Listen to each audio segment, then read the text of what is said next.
Hi, I'm Nicole Miller, and this is Emma Miller. And we're going to be discussing Teaching in America, Chapters 4, 5, and 6. So we'll begin with Chapter 4. Chapter 4 opens up with the idea of diversity. Do you know what diversity is, Emma? Yes, that means when people are different. Right. The author goes on to say that this is often mistaken for only race and ethnicity, but there's also other factors that go into the idea of being diverse, such as socioeconomic status, cultural heritage, gender, ability, and disability. So, diversity in our public education system is probably something you're at least vaguely familiar with because not everybody in your classroom is the same, right? Yeah. And each person learns differently. The chapter goes on to say that there's been an increase in diversity in our education system. As a result of the increase in diversity, it becomes the teacher's responsibility to provide students of all backgrounds the best education they are able to offer. This means the teacher must meet each individual's needs with their teaching because each student comes to the classroom with a different need and a different background. Diversity in the public school system is so prominent, and because of this, it's essential for teachers and educators to consider all students learn differently. Do you find that your teachers change the way they teach because you guys learn differently? Yeah. Okay. The author then goes on to explain that socioeconomic status has an effect on our education system. It's more likely that students living in a higher income neighborhood will receive a better education because their teachers are more qualified and better educated than teachers teaching in a lower income neighborhood.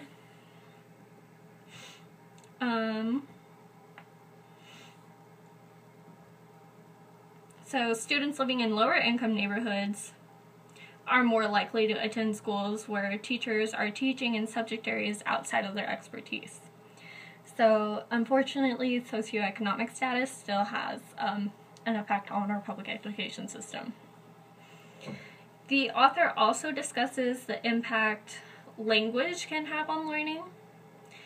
The language a student speaks may have an impact on the way they learn.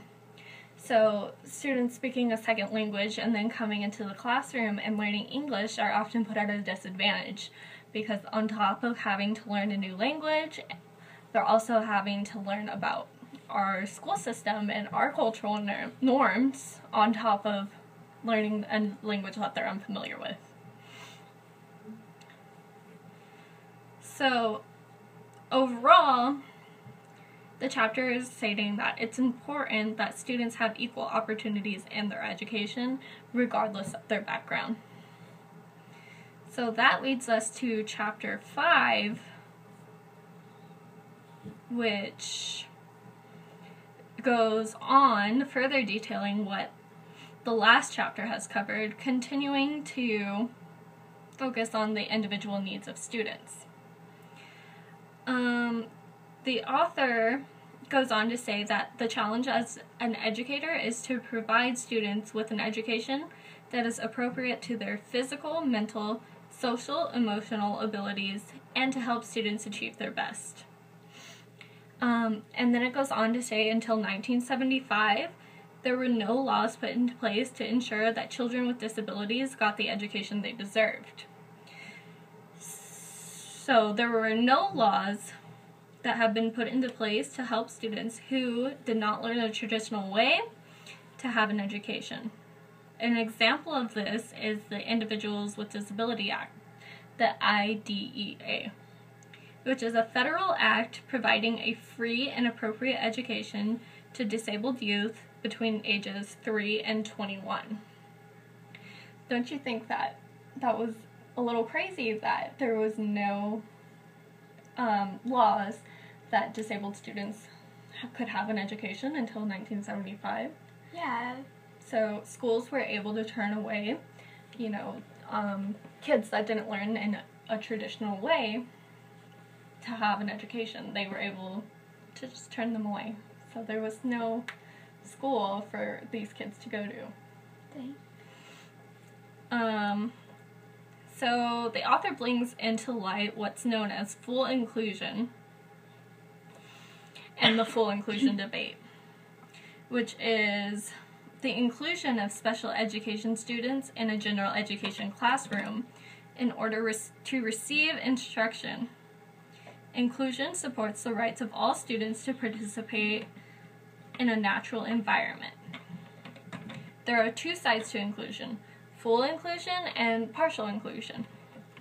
Full inclusion is students with disabilities receiving the services and support appropriate to their individual needs and entirely given in a traditional classroom or a general education classroom.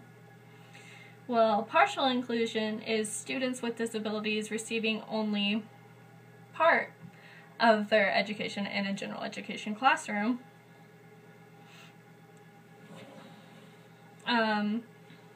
Educator and parents debate whether special education students will make a better academic progress through full inclusion or partial inclusion. So, when you are in school, are there any special education students who come into your classroom? Yeah. Yeah? So this is something that you're kind of familiar with too. Yes. So that's kind of cool.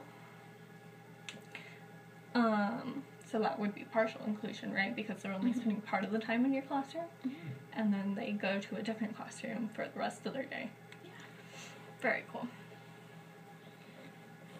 The subject of teachers either leaving this profession,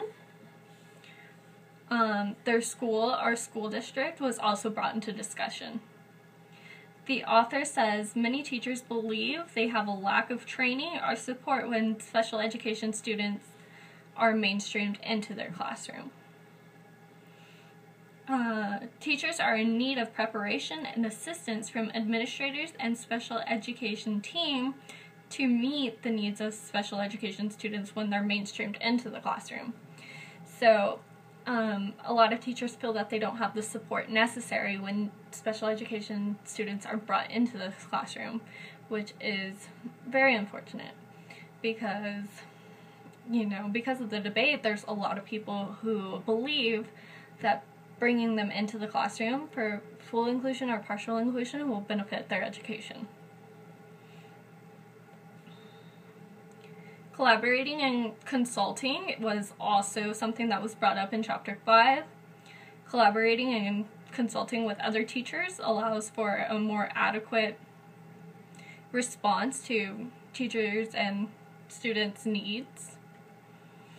By collaborating with groups, teachers will learn different ways to provide a better education to students and respond to what each student needs. Working with the special education team, administrators, and parents of students gives teachers more insight and a better ability to assess the needs of the special education students. So overall, in this chapter, it's very important for teachers to recognize the individual needs of students in their classroom, whether that student is being mainstreamed or is just in the general education classroom on their own. It is also important that teachers get the support they need when a special education student is mainstreamed into their classroom. So that leads us to Chapter 6. And Chapter 6 is really focusing on, involving the parents and the families, even the community, into the education of the students. So, when you involve parents, families, and communities in schools, it increases student achievement and promotes positive educational outcome. So how do you feel about that? Do you feel like while your parents are involved in your education, it's better for you, right? Yeah. Because then they know what's going on inside your classroom and what you need at home, right? Mm-hmm. So it's shown that when parents are involved in their students' education, these students are more likely to get higher grades, higher test scores. These students enroll in higher level education programs. They're promoted, they earn credits. They adapt well to school and attend school more regularly. They're better in social situations and they have better behavioral skills.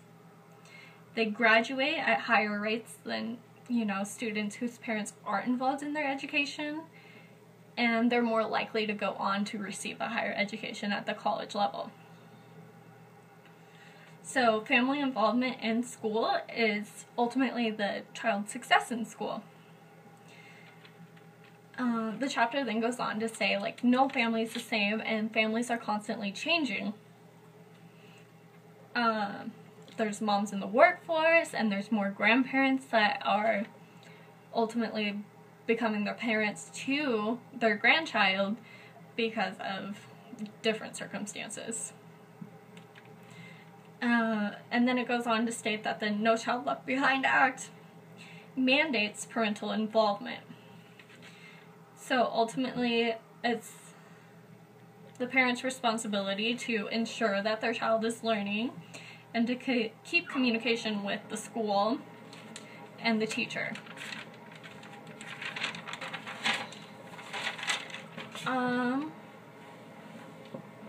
So it's very important to have parental involvement in their child's education, but the child's involvement in their own education is also very important. This keeps, the child learning in the classroom as well as in their own home. The parent and child working together is what best benefits the child. Teachers should be willing to work with all families and be aware that each family is different and circumstances and needs of each family are going to vary from family to family. So that's chapters 4, 5, and 6. Do you feel like you learned? Yes. Yeah? Okay.